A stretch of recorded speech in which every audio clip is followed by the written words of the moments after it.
Okay, now we're going to take a look at particularly the clavicular and the sternal fibers of pec major.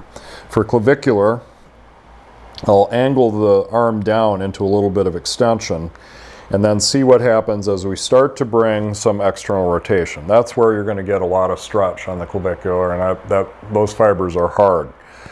So the angle for those fibers is going to come from the medial third of the scapula and proceed over to the humerus.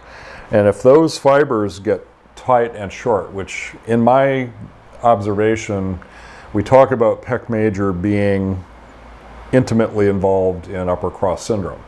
It isn't the entire pec major, it's the clavicular pec major in particular. This tends to bring the shoulder up and in, and it collaborates with the over-facilitation of the high trapezius. So that's really mostly what's happening. It isn't the sternal that is primarily involved in protraction of the shoulder. That's more serratus anterior in my experience.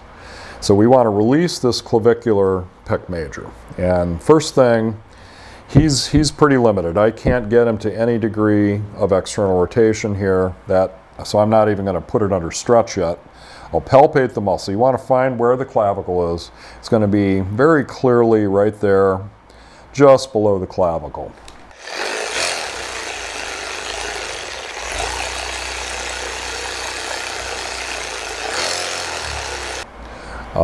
What do you feel as I start? So this is how I do this.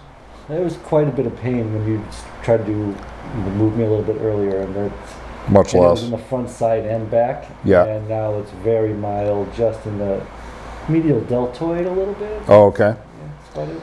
Yeah, the clavicular pec will refer into the anterior deltoid, spill over a little bit. It's one of the anterior deltoid muscles.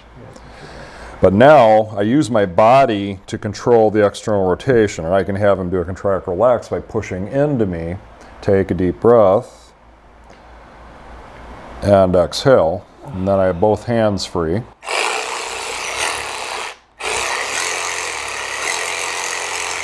And what are you feeling on the stretch?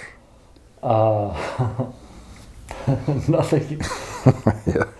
Just Happens kind of fast. a nice, slow release as you moved across the clavicular pec. It just kind of advanced and opened and softened, yeah. Yeah. Yeah, and these fibers now are soft. So you see how fast with this tool, the amount of body work it would take us to do that would be many times.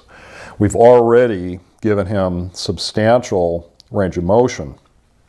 Now to do a real contract relax for the clavicular pec, it's a flexor. So you want him to come up and over. Deep breath. And then we'll come back into the extension position the arm, then I'm going to use my body to bring them into external.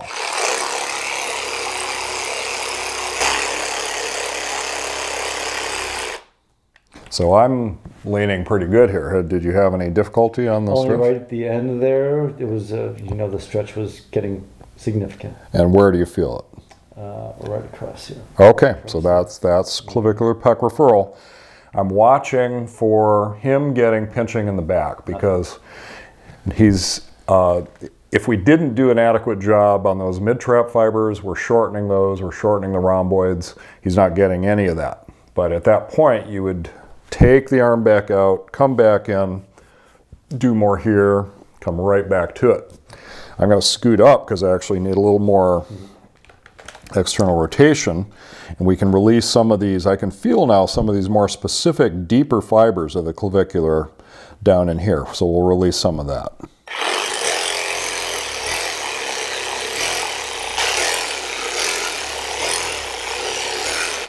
And what are you feeling?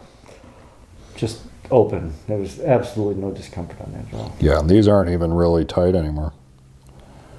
So that's really pretty good. I mean, wow. I'm pretty happy with that range. So I actually injured that severely 25 years ago. And okay. hasn't been near this open since then.